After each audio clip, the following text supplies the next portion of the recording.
વિદ્યાર્થી મિત્રો, good morning, જય શ્રી કૃષ્ણ. કેમ છો બધા? મજામાં ને? આપણે વાણિજ્ય વ્યવસ્થા અને સંચાલનમાં યુનિટ 4 કે જેનું નામ છે વ્યવસ્થા તંત્ર માં આપણે પ્રસ્તાવના, અર્થ, એની વ્યાખ્યા, વ્યવસ્થા તંત્રનો ખ્યાલ અને વ્યવસ્થા તંત્રના લક્ષણો આટલું આપણે આગલા લેક્ચરમાં અભ્યાસ કરેલો. વિદ્યાર્થી મિત્રો, સંચાલનના જે જુદા જુદા કાર્યો છે, આયોજન, વ્યવસ્થા તંત્ર, દોરવણી, અંકુશ, કર્મચારી વ્યવસ્થા, એ દરેકનું અલગ મહત્વ હોય છે. જો આ બધા જે કાર્યો છે સંચાલનના અલગ અલગ એ અસરકારક થાય તો જ કોઈ પણ ધંધાકીય એકમ છે એની ધ્યેય સિદ્ધિ થઈ શકે. આપણે આ યુનિટમાં વ્યવસ્થા તંત્ર વિશે ડિટેલમાં અભ્યાસ કર્યો. આપણે જોયું કે આયોજનને ધંધાકીય સાહસનું મગજ કીધું, સંકલનને એનો પ્રાણ કીધો, જ્યારે વ્યવસ્થા તંત્ર એનું શરીર છે. મગજ દ્વારા કોઈ પણ નિર્ણય લેવામાં આવે છે એ નિર્ણયનો અમલ કરવાનું કાર્ય શરીર દ્વારા કરવામાં આવે છે. એટલે શું કે આયોજનમાં તમે કોઈ પણ ધ્યેય નક્કી કર્યું તો માત્ર નક્કી થાય, એનો અસરકારક અમલ ન થાય તો ધ્યેય સિદ્ધિ થઈ શકે નહીં. તો આયોજન પ્રથમ પગથિયું છે, એના પર આધારિત બીજું પગથિયું વ્યવસ્થા તંત્ર છે. વ્યવસ્થા તંત્રનું મહત્વ ખૂબ જ આકી એટલું ઓછું છે. આજના લેક્ચરની શરૂઆત આપણે વ્યવસ્થા તંત્રની પ્રક્રિયાના તબક્કાથી કરશું. હવે આપણે જ્યારે આગલા યુનિટમાં એટલે કે આયોજનમાં મેં તમને આયોજનની પ્રક્રિયાના તબક્કા જ્યારે સમજાવ્યા હતા ત્યારે મેં તમને એક વાત કરેલી કે લક્ષણો હોય, મહત્વ હોય કે એની મર્યાદા હોય, આ બધામાં તમે પોઈન્ટ્સ કદાચ આડા-અવડા થઈ જાય એટલે કે સિક્વન્સમાં ન હોય તો ચાલે, પરંતુ જ્યારે તમને કોઈ પ્રક્રિયાના તબક્કા કીધા હોય તો તમારે આવી રીતે સાથે સાથ સ્ટેપ બાય સ્ટેપ એક પછી એક સિક્વન્સમાં લખવા ખૂબ જ જરૂરી છે. પ્રક્રિયાના તબક્કામાં તમે પહેલા આ લખો ને પછી આ લખો ને પછી આ એમ ચાલે નહીં, કારણ કે તબક્કો એક પૂરો થાય પછી જ બીજાની શરૂઆત થતી હોય છે. તો જ્યારે પણ તમને આયોજનના પૂછે કે કોઈ પણ પ્રક્રિયાના તબક્કા પૂછવામાં આવે ત્યારે હંમેશા યાદ રાખજો કે તમારે એ તબક્કા સિક્વન્સમાં એટલે કે લાઈનમાં 1 બાય 1 સ્ટેપ બાય સ્ટેપ લખવા ખૂબ જ જરૂરી છે. અને આમાં તમે આડાઅવળું કરી શકો નહીં. તો વ્યવસ્થા તંત્રની પ્રક્રિયા માટે આપણે 7 તબક્કાને અનુસરવાના છે. પહેલો તબક્કો છે હેતુઓની સ્પષ્ટતા, બીજો કાર્યોની યાદી, ત્રીજો કાર્યોનું વિભાગીકરણ, ચોથું વિભાગીય હોદ્દા અને લાયકાત નક્કી કરવી, સત્તા અને ફરજોની સોંપણી, આંતર સંબંધોની સ્થાપના અને છેલ્લે વ્યવસ્થા તંત્રનો નકશો તૈયાર કરવો.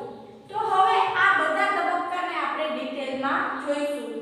વ્યવસ્થા તંત્રની જે પ્રક્રિયા છે એનો સૌથી પહેલો તબક્કો છે, પગલું છે હેતુઓની સ્પષ્ટતા. કોઈ પણ વ્યવસ્થા તંત્રની રચના કરતા પહેલા હેતુઓ સ્પષ્ટ હોવા ખૂબ જ જરૂરી છે, કારણ કે આપણે હેતુ આધારિત તો વ્યવસ્થા તંત્રની રચના કરવાની હોય છે. એકમના કયા મુખ્ય હેતુ કે કયા ગૌણ હેતુને સિદ્ધ કરવાના છે એના આધારે આખું વ્યવસ્થા તંત્રનું માળખુંને રચના કરવામાં આવે છે. આ માળખું હેતુઓને સંગત હોવું જોઈએ, બરાબર, હેતુઓને પૂરું કરવાને આધીન હોવું જોઈએ, વિસંગતતા એમાં હોવી જોઈએ નહીં. આમ કહી શકાય કે હેતુઓની સ્પષ્ટતા છે એ વ્યવસ્થા તંત્રની દિશાનું આપણું પ્રથમ પગથિયું કહી શકાય. બીજો તબક્કો છે કાર્યોની યાદી. હેતુઓની સ્પષ્ટતા કર્યા બાદ આ હેતુઓની સિદ્ધ કરવા માટે આખા ધંધાકીય એકમે કયા કયા કાર્યો કરવાના છે અને એ કાર્યો કેવી રીતે કરવાના છે તેની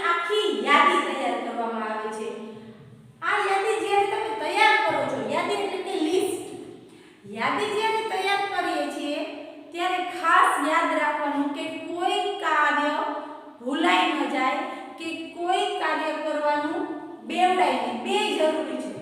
ભૂલાઈ જાય અથવા બેવડાઈ જાય બંનેમાં સમય, શક્તિ અને નાણાંનો બગાડ થાય છે. તો જ્યારે તમે યાદી તૈયાર કરો છો, કાર્યોની યાદી, તો કોઈ મહત્વનું કાર્ય રહી ન જાય અને કોઈ કાર્ય બેવડાય નહીં તેની ખાસ કાળજી લેવી જોઈએ. અને આ જ્યારે તમે આ યાદી આખી તૈયાર થઈ જાય પછી એના પર પૂરતી વિચારણા કરવી ખૂબ જ જરૂરી છે.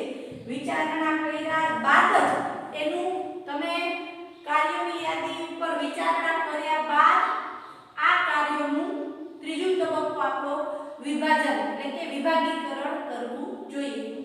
પહેલો તબક્કો હેતુઓની સ્પષ્ટતા, ત્યારબાદ કાર્યોની યાદી, ત્રીજું કાર્યોનું વિભાગીકરણ. કાર્યોની યાદી આપણે તૈયાર કરી દીધી પછી યાદીમાં કયા કયા કાર્યો છે એનું આપણે વિભાગવાર ખરીદીના કાર્યો, વેચાણના કાર્યો, હિસાબના કાર્યો, આ બધા કાર્યોનું વિભાગવાર આપણે જૂથ તૈયાર કરવાનું કે એક સમાન જે કાર્ય છે એને એક જૂથમાં મૂકી અને અલગ અલગ વિભાગ જેમ કે ખરીદી વિભાગ, વેચાણ વિભાગ, હિસાબ વિભાગ એમાં જો તમે વહેંચી દો તો એનાથી આ વિભાગીકરણ કરવાથી આપણે વિશિષ્ટીકરણનો લાભ લઈ શકીએ છીએ. એટલે કે કાર્યનું જે વિભાગીકરણ કરવામાં આવે છે એના પ્રમાણે આપણે શ્રમ વિભાજન અને વિશિષ્ટીકરણ આપણે અપનાવી શકીએ. આ વિભાગીકરણ અલગ અલગ રૂપે કરી શકાય. જે આપણું ધંધાકીય એકમના સ્વરૂપ મુજબ કરી શકાય. ધંધાકીય એકમ કયા ભૌગોલિક વિસ્તારમાં આવેલો છે એના મુજબ કરી શકાય કે ધંધાકીય એકમ કયું કાર્ય કરે છે એના પ્રમાણે પણ કાર્યોનું વિભાગીકરણ કરી શકાય.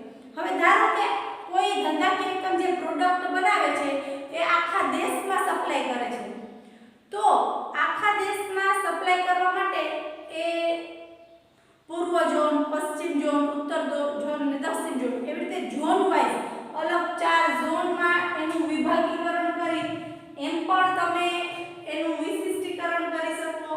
અથવા એવું બને કે જાણે કે ખરીદી વિભાગ કે વેચાણ વિભાગ કે હિસાબ વિભાગ એમ વિભાગ પાડ્યા હોય તો વેચાણ વિભાગમાં પેકિંગ કેવી રીતે કરવું, જાહેરાત કેવી રીતે કરવી, આ બધું તમે નક્કી કરી શકો છો. તો આપણો ત્રીજો તબક્કો અને કાર્ય, ત્રીજો તબક્કો કે પગલું હતું કાર્યનું વિભાગીકરણ. ત્યારબાદ વિભાગીય હોદ્દા અને લાયકાત નક્કી કરવી. કાર્યોની યાદી તૈયાર કરી, ત્યાં કાર્યનું વર્ગીકરણ કરી લીધું, વિભાગીકરણ કરી લીધું. ત્યારબાદ જે તે કર્મચારીઓ, અધિકારીઓએ જે કાર્ય કરવાના હોય એ વિભાગીય જે તે વિભાગના જે કાર્ય સંભાળી શકે એવા વિભાગીય હોદ્દાઓ અને તેના માટેની લાયકાત નક્કી કરવામાં આવે છે.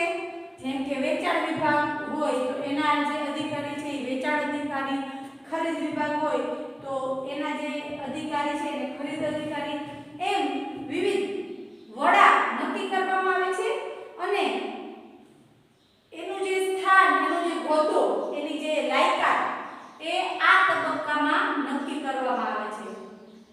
પહેલું પગથિયું હેતુઓની સ્પષ્ટતા, બીજું પગથિયું કાર્યોની યાદી, ત્રીજું પગથિયું કાર્યોનું વિભાગીકરણ, ચોથું વિભાગીય હોદ્દા અને લાયકાત નક્કી કરવી, પાંચમું સત્તા અને ફરજોની સોંપણી. હવે આપણે આખા એકમમાં વિવિધ વિભાગો પાડી દીધા, વિભાગોના પેટા વિભાગો પાડી દીધા, જે તે લાયકાત પ્રમાણે આપણે અધિકારીઓ, કર્મચારીઓની ભરતી કરી દીધી. હવે શું કરવાનું છે તો દરેકને કાર્યો જે વિભાગીય અધિકારીઓ છે એ પોતાના વિભાગનું સંચાલન સારી રીતે કરી શકે, એ પ્રમાણે સફળતાપૂર્વક કરી શકે એ માટે આપણે જે તે વિભાગીય અધિકારીને સત્તા અને ફરજોની સોંપણી કરવાની છે. આ તબક્કામાં વિભાગીય અધિકારીને જે તે વિભાગ મુજબ સત્તા અને જવાબદારીની સોંપણી કરવામાં આવે તો એનું જે એના નીચેના કર્મચારીઓ છે એના પાસે સરળતાપૂર્વક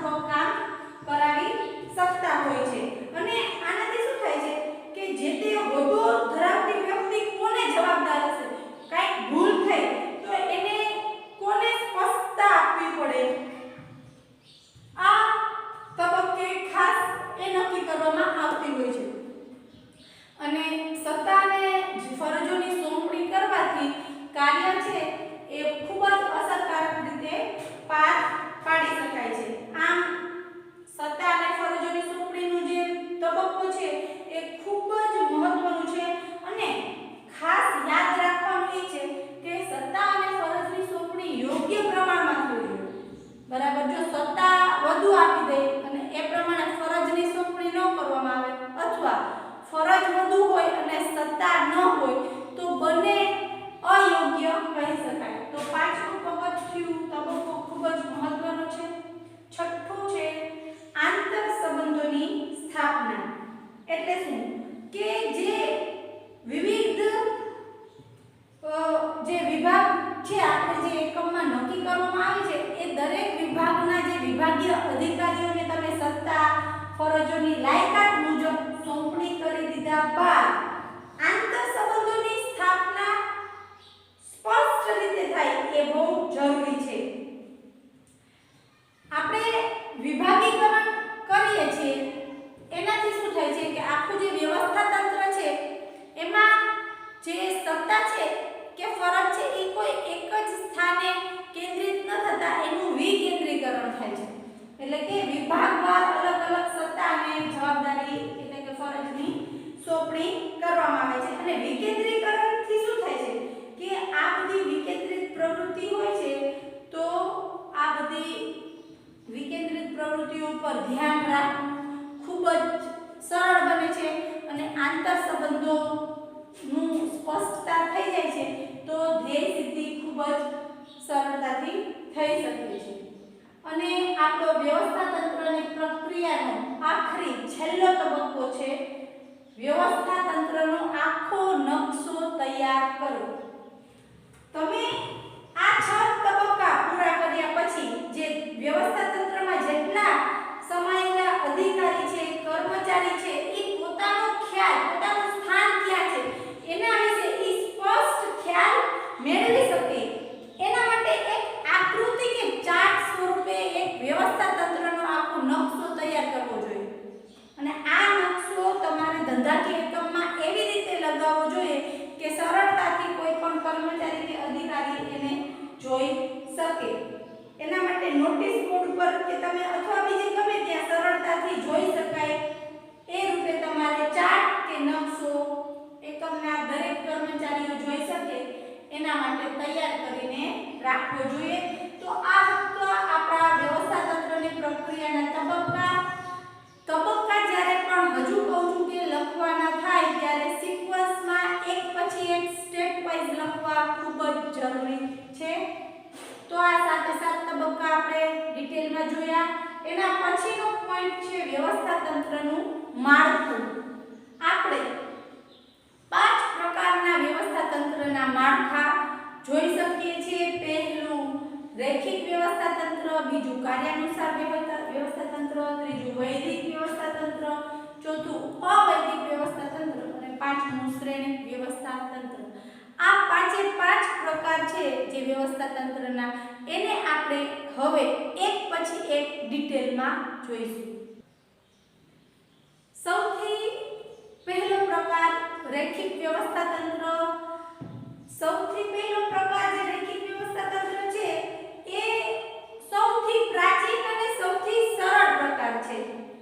લશ્કરમાં ઘણા સમયથી આ પ્રકારના વ્યવસ્થા તંત્રનો ઉપયોગ થતો આવ્યો છે. આથી આ રૈખિક વ્યવસ્થા તંત્રને લશ્કરી વ્યવસ્થા તંત્ર તરીકે પણ ઓળખવામાં આવે છે.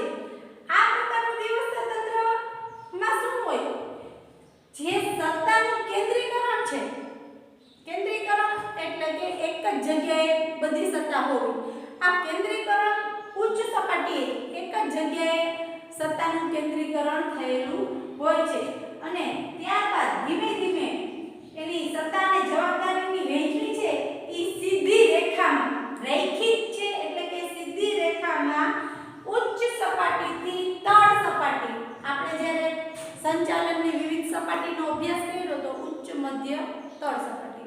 તો જે સત્તા અને જવાબદારીની વહેંચણી છે એ ઉચ્ચ સપાટીથી નિમ્ન સપાટી તરફ સીધી રેખામાં થતી હોય છે. આથી તેને રૈખિક વ્યવસ્થા તંત્ર તરીકે પણ ઓળખવામાં આવે છે. અને દરેક કર્મચારી છે તળ સપાટીનો હોય તો એની ઉપર, મધ્ય સપાટીનો હોય તો એનાથી ઉપર ઉચ્ચ, એમ દરેક જે કર્મચારી છે એ એના ઉપરી અધિકારીને જવાબદાર છે. આપણે આ વ્યવસ્થા તંત્રને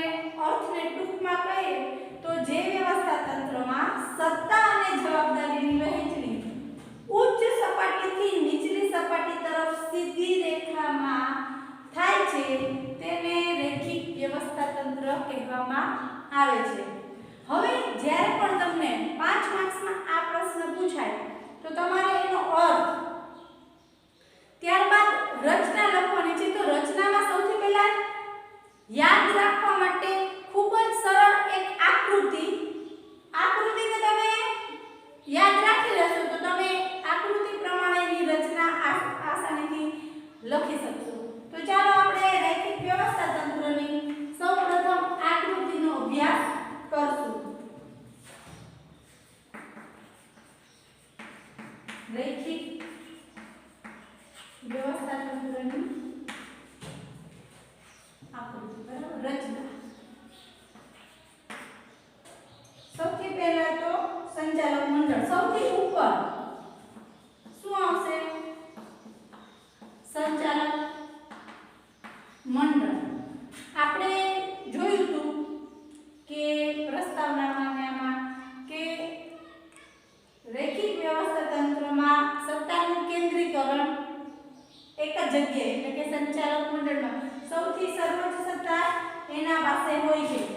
એના નીચે સંચાલક મંડળની નીચે જનરલ મેનેજર આવશે બરાબર। આપણે સીધી લીટીમાં એક પછી એક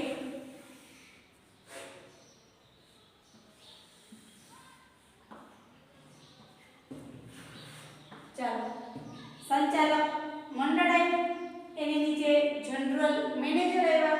હવે જનરલ મેનેજરની અંડરમાં 3 વિભાગીય અધિકારીઓનો સમાવેશ થાય છે જેમાં ઉત્પાદન વિભાગ, વહીવટી વિભાગ અને વેચાણ વિભાગ।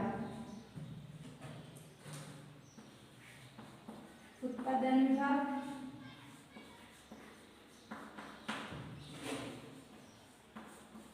વહીવટી વિભાગ અને વેચાણ વિભાગ।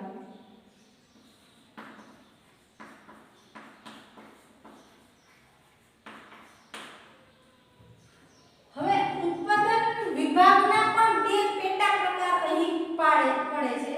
ઉત્પાદન વિભાગના પણ બે છે પેટા પ્રકાર, એવી રીતે વહીવટી વિભાગના પણ બે પેટા પ્રકાર પાડી શકાય છે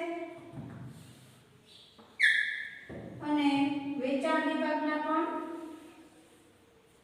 બે પેટા પ્રકાર પડે છે।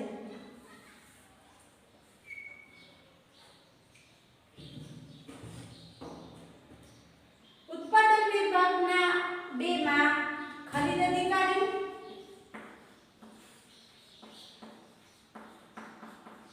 અને ઉત્પાદન અધિકારી।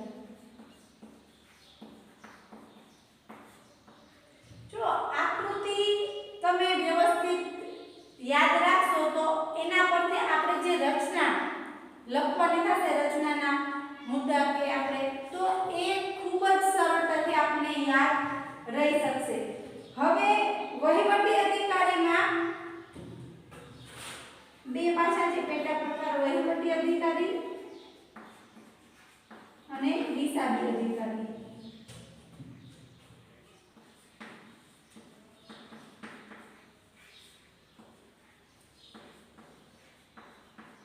અને છેલ્લે વેચાણ વિભાગમાં વેચાણ અધિકારી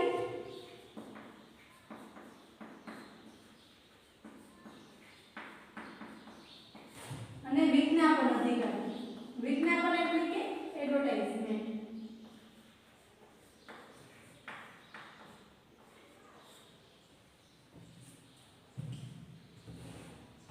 આપણે સંચાલક મંડળ જોયું સૌથી ઉચ્ચ કક્ષાએ, ત્યારબાદ આવે છે જનરલ મેનેજર।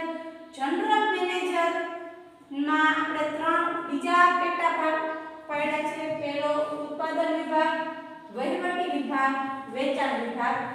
ઉત્પાદન વિભાગમાં પણ બે પેટા પ્રકાર છે, એક ખરીદ અધિકારી, ઉત્પાદન અધિકારી, વહીવટી અધિકારી, હિસાબી અધિકારી અને વેચાણ અધિકારી, વિજ્ઞાપન અધિકારી।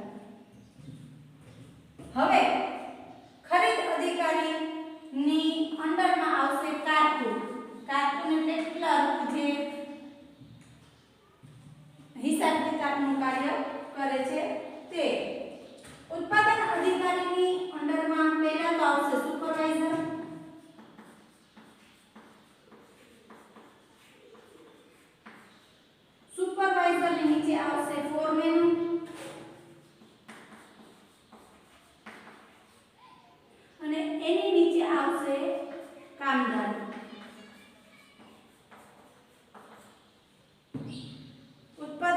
અધિકારીમાં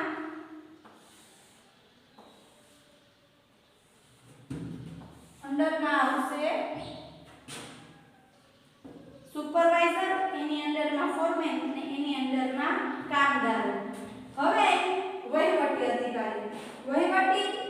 અધિકારીની અંડરમાં આવશે કારકુન અને હિસાબી અધિકારીની નીચે પણ આવશે કારકુન. એવી રીતે વેચાણ અધિકારીમાં આવશે સેલ્સમેન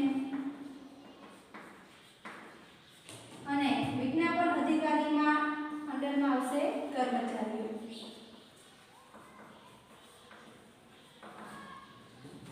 તો આ આકૃતિ ખૂબ જ સરળ અને સ્પષ્ટ છે. સૌથી ઉચ્ચ કક્ષાએ સત્તા ધરાવે છે સંચાલક મંડળ. એની નીચે આવે છે જનરલ મેનેજર. જનરલ મેનેજરની અંડરમાં 3 વિભાગ છે: ઉત્પાદન, વહીવટી, વેચાણ. આ દરેક વિભાગના પેટા વિભાગ જે તે અધિકારીઓ સંભાળે છે: ખરીદ અધિકારી, ઉત્પાદન અધિકારી, વહીવટી, હિસાબી અને વેચાણ વિજ્ઞાપન. આ અધિકારીની નીચે આવતા જે કર્મચારીઓ આમાં કારકુન છે, ઉત્પાદન અધિકારીમાં સુપરવાઇઝર, ફોરમેન અને કામદારો છે, વહીવટીમાં કારકુન છે, હિસાબીની નીચે પણ કારકુન છે. વેચાણ વિભાગમાં સેલ્સમેન છે, જ્યારે વિજ્ઞાપન અધિકારી છે એની અંડરમાં કર્મચારીઓ છે. તો આ આકૃતિ છે એ રેખિક વ્યવસ્થા તંત્રની છે. આના પ્રમાણે આપણે રચના લખશું, જે આપણે આવતીકાલના લેક્ચરમાં સમજશું. હવે હોમવર્કના થોડા પ્રશ્નો જોઈશું. હોમવર્કમાં ટોટલ 7 પ્રશ્ન છે. પહેલો પ્રશ્ન, વ્યવસ્થા તંત્ર એ એકમનું શરીર છે અને આયોજન તેનું મગજ છે. જે ટૂંકમાં સમજાવવાનું છે. માનવીનું શરીર એ વ્યવસ્થા તંત્રનું ઉત્તમ ઉદાહરણ છે, એ પણ તમારે ટૂંકમાં સમજાવવાનું છે. ત્રીજો પ્રશ્ન, વ્યવસ્થા તંત્રની લાક્ષણિકતાઓ. મુદ્દાસર સવાલ છે. વ્યવસ્થા તંત્રની પ્રક્રિયાના તબક્કા સમજાવો. એ દરેક તબક્કા ડિટેલમાં એટલે કે મુદ્દાસર રીતે સમજાવવાના છે. જ્યારે 5મું, 6મું, 7મું એક વાક્યનો જવાબ છે વ્યવસ્થા તંત્ર એટલે શું, વ્યવસ્થા તંત્રને પ્રબંધ શા માટે કહેવામાં આવે છે અને વિભાગીકરણ કઈ રીતે થઈ શકે છે. તો આજના લેક્ચરમાં આ હોમવર્ક છે. વધુ આવતા